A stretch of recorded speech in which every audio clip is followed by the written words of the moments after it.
guys, here come the dollies. They got fresh sinkers, hot coffee, and the sweetest smile.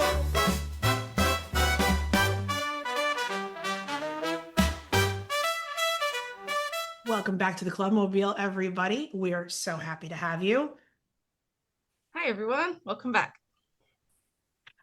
Joining us this afternoon, we're so happy to have Darragh Cowley from Masters of the Air hanging out with us. We're having coffee and donuts, and it's Sunday Fun Day, so I'm excited. Hello. Hi. Hi, Darragh. Hi. Thanks for having me. It's really nice to meet Thank you for hanging out with us. Yeah, no, please. We're very excited. Yes. We're very excited to talk about your experience on Masters of the Air. We know that it was a while ago now that you filmed it, but we hope you're happy enough to speak about the experience from a few years ago. I feel like the question we always ask people from the HBO War series is, what was your audition process like? Because we know that there was an open call for the character of Buck Clevin, but we don't know if, did you do the open call, or was it given to you by an agent or management or something else? No, I didn't do an open call. I had an agent at the time, but my audition process was really quite simple. A script came out. It was a Raph's character, Lemons. It was Ken Lemons that came to me. And I'm not sure like how far they got in the casting. Quite often during castings, they'll send out just 5 or 6 scripts of different characters, and then they'll just gauge what they want, especially for something like this, I imagine. So I'm not sure how far they got on with that. But yeah, I just had a take that came through. My agent had said, slick your hair back, look as cool as possible, just don't do too much, and just, just say the words. It was one of them was like playing hot potato with the kids. And so I had this potato that I ended up eating so many potatoes. I think he was eating an apple, but I ate potatoes because that was more like I can eat more potatoes than apples. I can't remember. You don't do a spit take. You don't do like a spit bucket after every take. Yeah, literally, no. Actors, we love to punish ourselves for. Yes, they are absolutely real. But and the other scene was climbing into a cockpit and doing some plane jargon really, and it was like literally 3 or 4 lines in each. Just sent the tapes off, and then about 2 weeks later, I think my agent called me back and he says, "Oh, you've got a meeting for Masters of the Air. The execs have seen your tape and they've recalled you." And I didn't know what to do. Like honestly, I was in North Woolwich. I was on a little walk by myself, and I called my mum and I just bawled down the phone, honestly, because to me, like the execs have seen your tape, like that's like Tom Hanks, Steven Spielberg, Kai Getzman, like. At that point, to me, like that was kind of one of the biggest achievements in my career so far. And so I was so completely overwhelmed. And I was like, shit, what do I do? What do I do? And so, yeah, I think the meeting was a day and a half or 2 days later or something in the morning. And I set up my my lights in my studio because it was in COVID, so not in my studio, like in my bedroom to make it studio. And I just did the scenes with the casting directors. And it was very quick, just on the call for like 15 minutes maybe. Redirected us a couple of times. And then that was it. And then obviously I sat stewing and reading into it for so long. And then to be honest, I had sort of let that one go. Like you do let the auditions go once you've done them, because you have to. You can't sit there like thinking, stewing, wondering about every single job.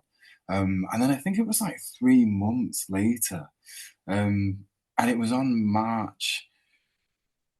I think it was on March the 20th, 2021, that I got the call because it was the first anniversary of COVID and the lockdown, I think. And Wow. my agent said, you've got an offer, and I hadn't. This was about 3 months later, so I thought it was just something else. He told me it was for Masters of the Air, and again, I just spent like 10 minutes telling him, "You don't know what you've done. And, oh, I'm so grateful." And he's like, "These are the moments that I'm an agent for and I love," and we're just there like stewing in each other's like indulgence, really. But yeah, it was crazy because. For some things, for like such a small role, you can go through like rounds and rounds and rounds, and then not hear anything. And then for other things like this was monumental for me, and you know, it still would be if it came through the door, really. Um, and then it was just such a simple process. And then they called us up and they said, "Yeah, we've got you an offer. You're going to go down and do it." Were you given the role of Glenn right away, or was it a case of they just said, you have an offer, what would you like to pick? No, yeah, they had Glenn. They said, "We got you an offer. It's to play this guy, First Lieutenant Glenn Graham." And I was like, well, okay, you know, and it was all very much like role playing, real people. So yeah. And then it was off to boot camp. A few weeks. I think there was only about 2 weeks between that phone call and boot camp. Um, and I nearly had turned up to boot camp with nothing because the email said just bring a pair of trainers. And I knew it was going to be two 2 weeks long, but I was like, oh, hardcore, sure, yeah, whatever. I'll just take a pair of trainers. Yeah, No. my partner at the time was like, "Are you sure? Are you sure you want to do that? Even if you turn up with a big suitcase, and you didn't need to, at least you got one. That's much better than turning up 2 weeks with With nothing." just a pair of trainers. Oh my Yeah, gosh. I feel like Dale Dye would have reamed you yeah, for oh, just God, bringing a pair of trainers. I would never have heard the end of it. God, No, damn. absolutely. Which group were you in for boot camp? Who were Oh you with? yeah, Were you because it with was like Jonas split, and right? everyone else? Yeah. Oh yeah, I was in the first one. I always consider myself really lucky to have been in the first one because I think it was the biggest. And because that was during pre-production, Mhm. there was a lot of time that was being given to boot camp by all departments. Yeah. And so we really got an in-depth tour of like you know, the machinery we'd be working with and the planes and the cockpits and lots of the like extended crew and you know, some of the directors were able to come and spend time with us during that time, which was really great. But yeah, I was with Jonas. I was in the 418th. We started with about 50 guys, and then by the end of the 2 weeks, there was Hmm. probably about 100 of us there, I think. God, I've got a photo Jeez. in here somewhere. Maybe not quite 100, but I mean a lot. It was a lot. Yeah. Hmm. Like, yeah, but it was wicked. That was some of the best time, really. Do you feel like that experience brought you all closer right before filming? Were you all like stuck together as of that Oh moment of yeah, that experience? Right? definitely, Because that's got to be the absolutely. moment where like you start to know, okay, these are the people I have to put my trust in. Yeah, we were so cute, and we were all like, you know, 50 guys in our early 20s that had basically won the lottery in our world. Do you know what Yeah. I mean? We were Yeah. all thrilled. It was just so nice to be there, especially with the added thing of like, it was the middle of COVID, and we really felt like we were getting away with something, like that we were allowed to do this. Yeah. Um, but yeah, but honestly, by the time we got to Oxford, I remember one time we were like sussing out a place and we were like, oh yeah, this is probably where we come for our reunions every year. And so- Oh. Has it happened yet? Have do you you have know, you had a reunion? we had one reunion about, I think, probably a year after we wrapped in Southwest London in Battersea, because I was working Oh. living above it, so I was like, yeah, fuck it, let's get everyone to sorry, but let's No, get you're everyone fine. You can No, no, swear. you're It's good. fine. You're good. and yeah, so we've had one reunion, but you know, it is hard with actors because like generally by nature we're Yeah. pretty pirates, like we just run around and like, you know, you're always off in different directions. Like it's really quite hard to keep like a consistent social group sometimes because if Yeah. everyone knows an actor, everyone's in a different place at a different time. So, but yeah, I am still in touch with quite a few of the boys. It is really nice. Good.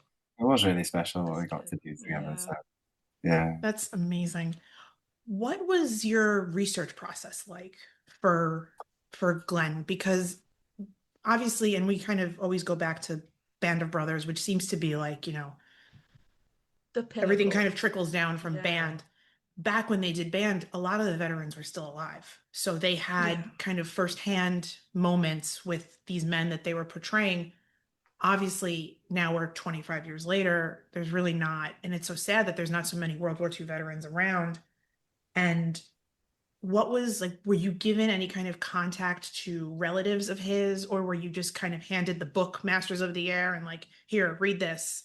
You know, how did you, which books did you dive into? I'm very curious. Yeah, like I love a good book. I there isn't a great deal of information on Glenn out there. There are like two or three mentions of him in Mhm. Masters of the and that's all within sort of first 15 pages, I think. Yeah. There's another mention of him in The Luck of the Draw, Frank Murphy's book, but it was Jonas that actually came to me one day on set and said, "Hey, oh, there's this great little nugget of information on Glenn in this," and this was a few weeks into filming, and I'd already done a scene. Where I'd sort of like kicked off a bit and like fired a gun into the air and been back at the start of the bike race. And this quote said that Glenn was in the Air Force before the war, and then when conscription started and all these like rock and roll young dudes came along, he said he couldn't wait until after the war until the army could get back to what it used to be. And I was like, oh God, if I'd have known that, I probably wouldn't have kicked off so much and been like, yeah, I'll be the drunk guy with the gun.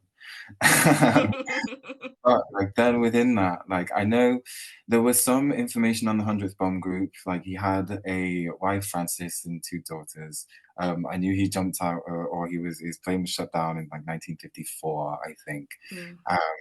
And then that was obviously the last ever was heard of him. But there were photos and there was a photo archive. So we were given this thing, they call it the box, but it was full of media and information, loads of things. There was music, there was movies, there was Mm. articles and things that were relevant to so much at the time.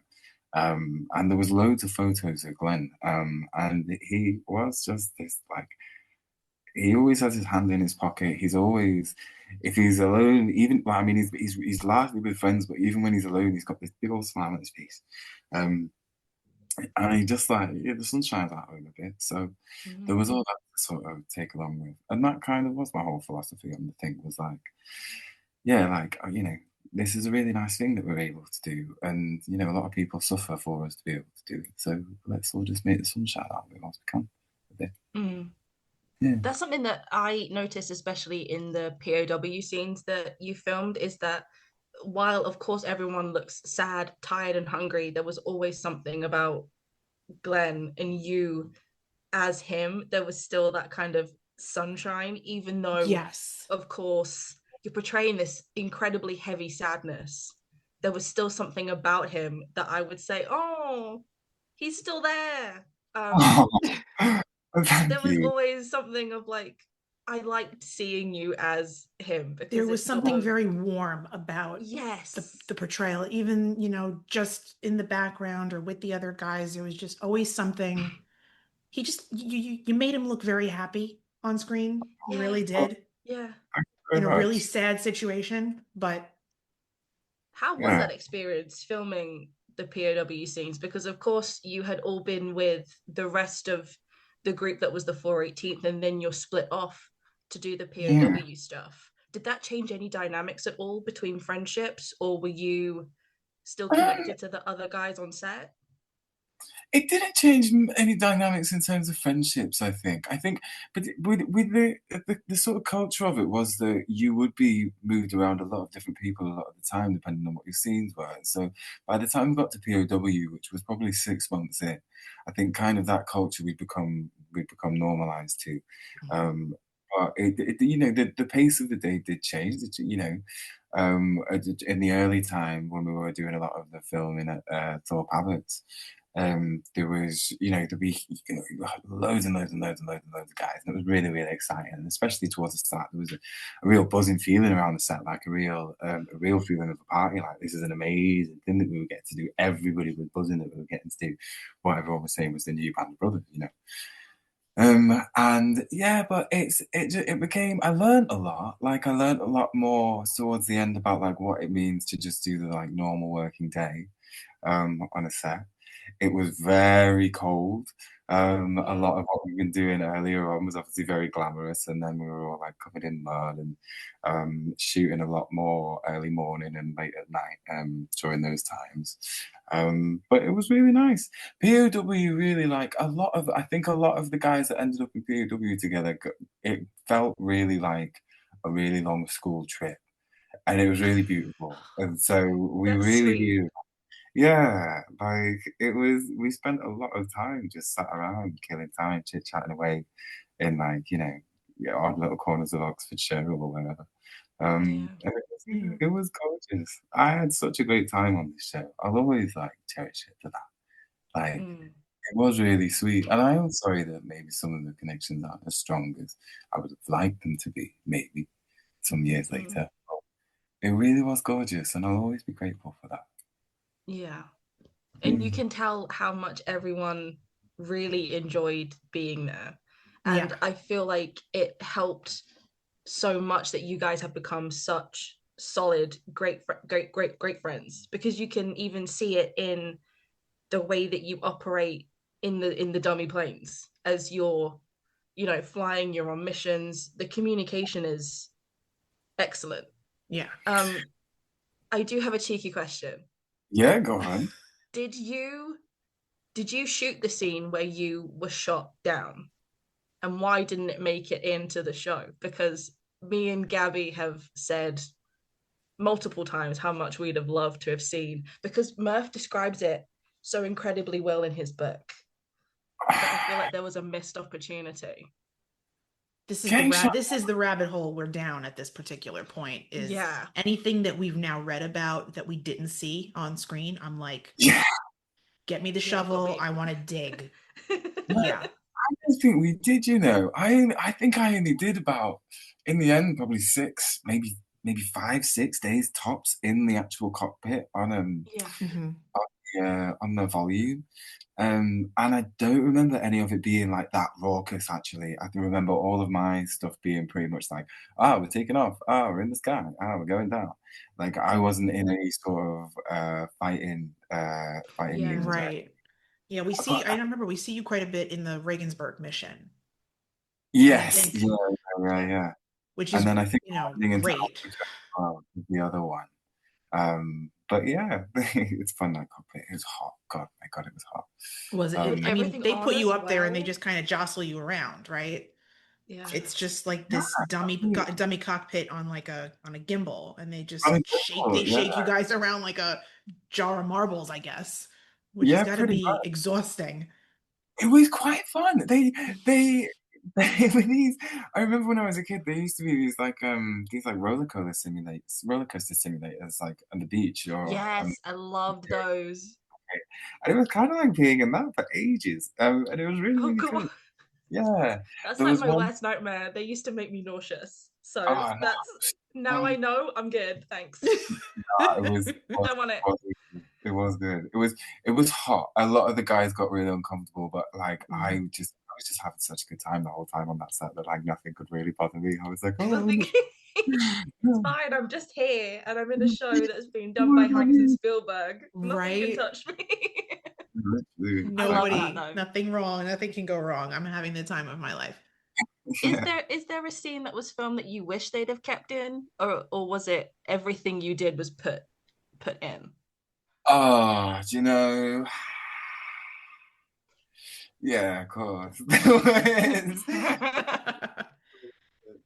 There was one scene that I shot with another actor that I thought had gone really cool.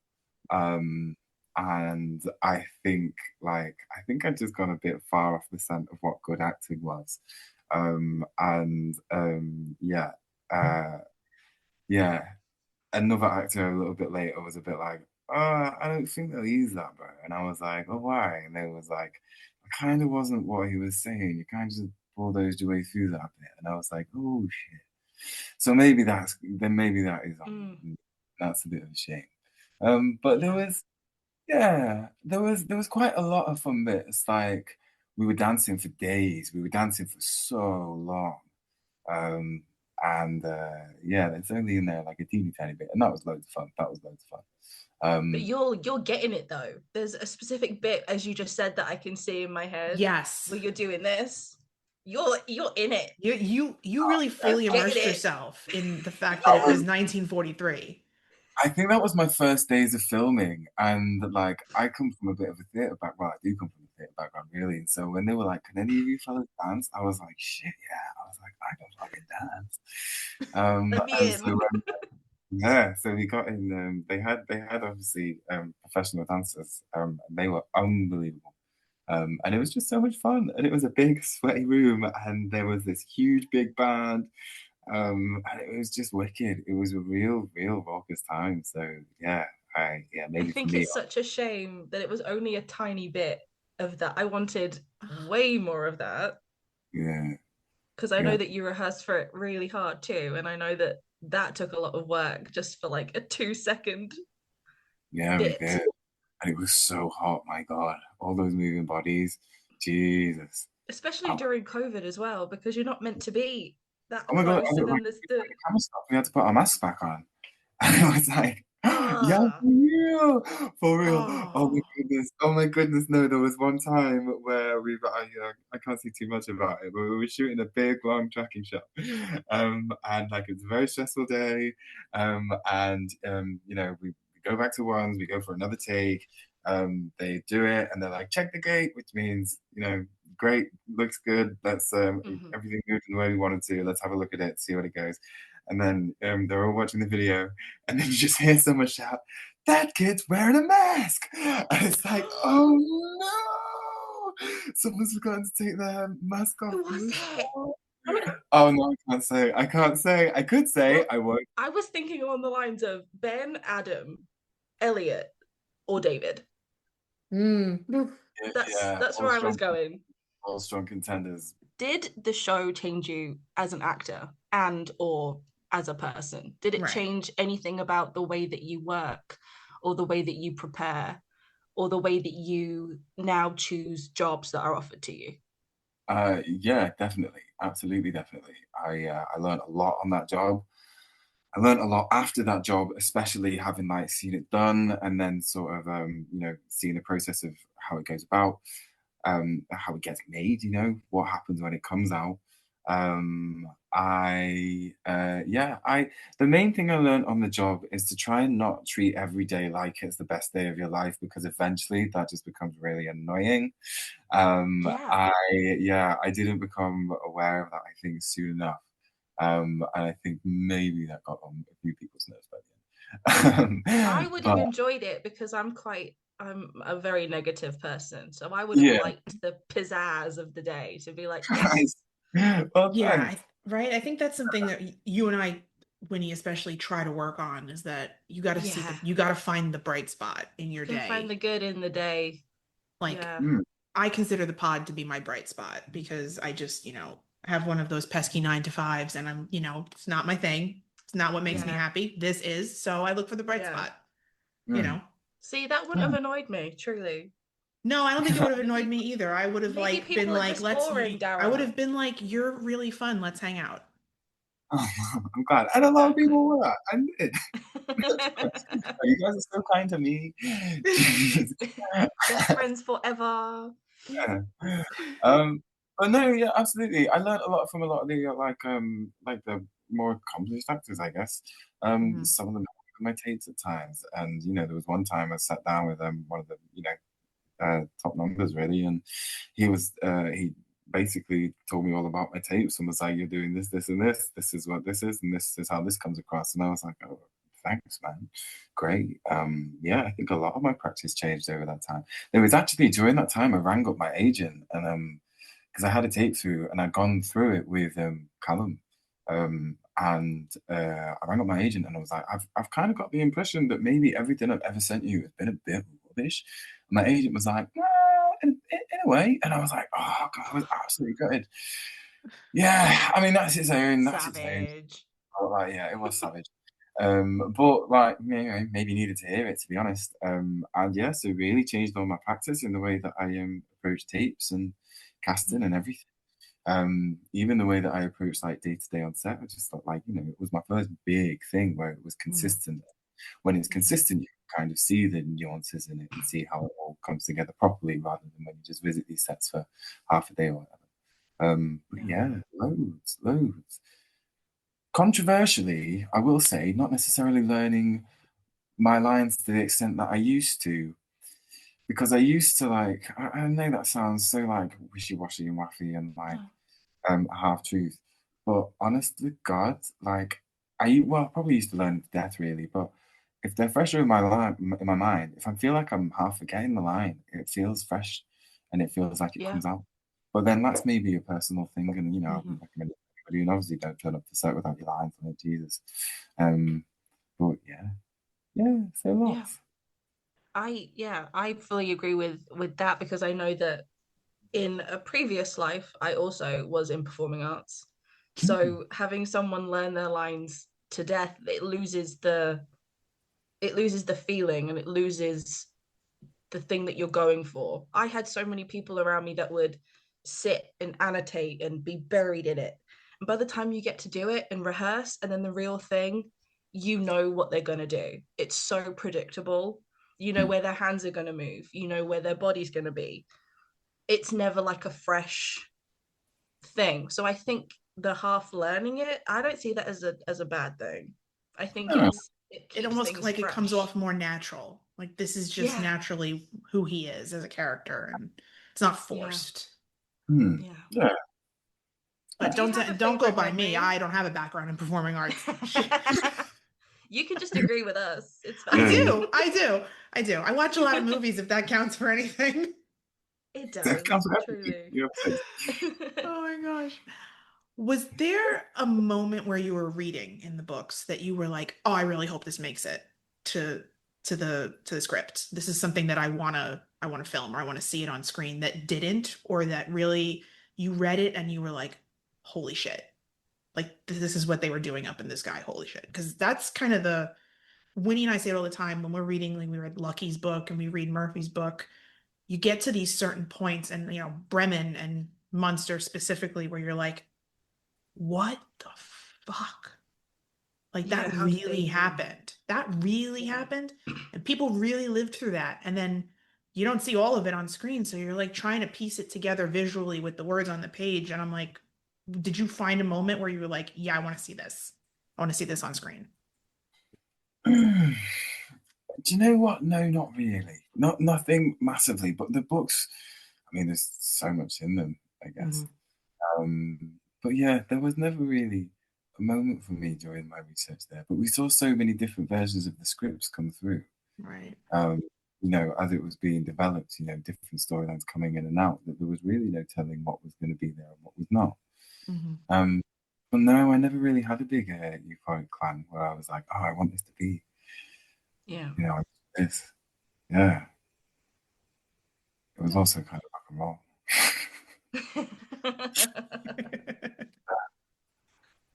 Do you have a favorite memory or favorite story from set that you can share with us? We're Oh, we're always digging for Dale Dye stories, so don't feel like you should leave those out. We like oh those. We God, like those too. I love Bill Nye, man. He's such a character, and like, yeah, he absolutely says like lots of things that I and a lot of people will disagree with, but I love the guy, man. But there was, my favorite day on set actually. It was there was God, we showed up and it was they needed some bodies, and we arrived at the scene, and the scene was some of the boys are going off on their first mission, and we haven't been on our first mission yet, and it's in the first episode. And we arrive, and there's these two army jeeps, and there's this cockpit on this massive, massive hydraulic arm. And they basically say we need, 8 guys for each car. We're going to be going, as the plane's taking off, we're going to be waving at them, yelling at them, saying, go fucking get them, whatever. Um, and so we go over to the cars, and the guy's like, "I need 3 guys on the bonnet," and I'm like, "Yeah, defo, absolutely, that's me." And there's just a rope across the bonnet, and he says, "Hold on to that, don't put your leg on the wheel." And I was like, "What, really? Like that's it?" And he's like, "Yeah, brother." So I've just got my I've got my feet on the bumpers, and then just literally a rope tied around the windshield that I'm holding onto on the bonnet. My God. And he says, "Right, we're going to go 25, 35, and then we're going to go 45 down the tarmac." So like we do these practice runs around the tarmac, and then we start like running with the hydraulic arm going up, and we're all like hooting and waving at it and shaking our fists, being like, "Fucking good, get it, boys!" And then as we're like doing this and going on the tarmac, we veer off and we go into the side, and there's all this like long grass on the side of the tarmac, and all the sea is like burst up into the air, and then the sky is just this like mad flood of pink, because obviously in Oxfordshire all the land is so flat, which is why they have these airfields, and so the sunsets that you get out there are absolutely mental. But poor Jonas Moore in the back of our truck, God love him, just had the worst hay fever in the world because all this grass kept like smashing up out of the side. And so all of us boys are there like having the most picturesque, like, wow, oh my God, this is really it. Like, we're on this movie set and we're like, we're on cars going and planes going, and there's wow, Jonas streaming. bloody He's all tiring. puffy. Oh God, Oh. he's for saying this. I know he will, but it was God. It was such a magical day, and just like the sweetness of Joe, just there as He's well. crying. He's not crying for emotion. He's not crying because the because sunset is so beautiful. He's crying because get me out of this grass. For real. Who was driving your Jeep? Who I drove was him? a stunt driver. We had a SPAC Oh, guy. okay. Oh, I was gonna say, So, you really think they gave the keys to the Jeep to one of the boys? yeah. Took the boys. No. Took the boys. So we go straight. They handed the keys to Callum Turner and said, "Here, drive your friends around." Hey, drive. Some of them. Chaos. I actually was driving Jeep at one point. I thought that was really cool. Arrive on set and Oh, I'd actually God. drive the Jeep around. I'm like, oh, that was really cool. Nah, I couldn't do it. I've been in Not the back do of one of those Jeeps. If you're not holding on, you're toast. Yeah. Because they're I like, thought just you were sit gonna on. say that someone fell off, Darragh. I thought you were gonna say Oh that yeah, I you was waiting fell for you to off say with somebody the fell off rope. the hood of the Jeep, or you fell No. off the hood of the Jeep, God forbid. No, Not just poor Jonas in the back crying. that day. We lost someone emotionally. There is a close call though. Yeah, In that episode, in that scene. where you see Elliot Warren just start sliding. I think you see his leg kind of kick up a little bit, and then I'm like, oh my God, that man's gonna fall off, and he doesn't. But that's what I thought you were gonna say. Yeah. No, I thought you were gonna say we had one take and one man fell off. we got That's how we had to end it. I really That's thought that was gonna be no. it. Oh my gosh. Have you Goodness. been to Thorpe Abbotts? Have you visited the real Thorpe Yeah, Abbotts? I Because do. it's beautiful. It is gorgeous. I didn't get to spend as much time as I would have liked there, to be honest. We were we had to I wasn't able to give it this time. But no, it is gorgeous. It's really nice. It's so hard to get to. It's really in the middle Yeah. of nowhere. Yeah. It's the middle of nowhere, and that's where I grew up. In the literally Is 20 it? minutes from there. No way. I Oh grew up no, in Bury St Edmunds. no So way. when you say the middle of nowhere, literally, I completely understand what everyone means. It's a Yeah, beautiful place, but It yeah, is. completely in the sticks. I was Gambi. thrown. Gambi. Gamby. No. I was My thrown by the God. amount of roundabouts it took to get there. Oh no, I know it's diabolical. Because I mean, when we went the first day, we were on the tour, and we had X amount of time at the airfield, and I remember being like, if I do anything, I want to go into the control tower. I want to go to the top, right? Like I want to make sure I can look out and see all of it. And then, we left and I was like, I didn't go into the sheds. I didn't see anything in the sheds. Like Well, you were kind of rushed though. I was kind of rushed. And then I was sitting down and I was having lunch and Matt Leach had my ear and I felt bad getting up. But I have family friends that live in the Essex area. And she was like, we'll take you wherever you want to go on the Sunday if you have nothing to do. And I was like, I really want to go back to Thorpe Abbotts because I didn't get to soak it all in the first time. And I missed a lot.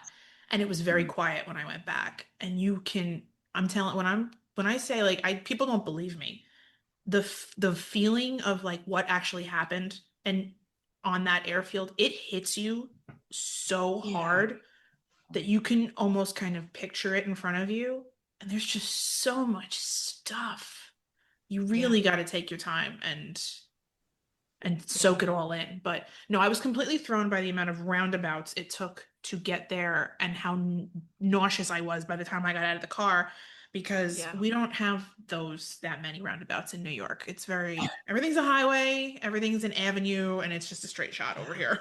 It's just a I way. think Just a I straight. think the humility of Thorpe Abbotts as its own entity really hits you when you get there, and you go, God, this is like the operation was so huge, but like fundamentally, what these buildings are is like it's tiny, it's small. This is not like a big industrial section at all. Like, this is really. It was all farmland.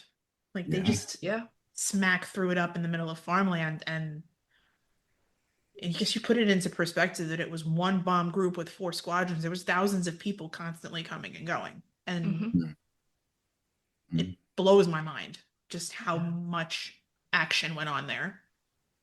Yeah, it's crazy. It is. True. You're lucky you grew up right over there. I have to take a plane next time I want to go back. I didn't think I was until I left, and then I haven't been home in so many years that now I'm like extremely homesick. So, but next time we come visit, you should come with us, Darragh. Yeah. We can spend way more time there. I'll pretend I know everything. Oh yeah, this was what the guy did. Yeah, we could just share information. Like you can pretend you know everything, and we can just whisper and correct you. Like, no. Yeah. Oh, please, I'm welcome. That would be really important. I've had the best time chatting with you. You're so awesome. Yeah. You really are just so chill, so awesome. Oh, thank you so much. A blast. That's really kind. Had a really, really great time. Yes. Thank you for joining us, Darragh. No, thank you so much for having me. Yeah, and let's take a trip to Thorpe Abbotts. It'll be fun. Yes. Let's do it. Absolutely. Let's do it. And to all of our listeners, we will see you guys real soon. Bye, everyone. Thank you. Bye. Bye.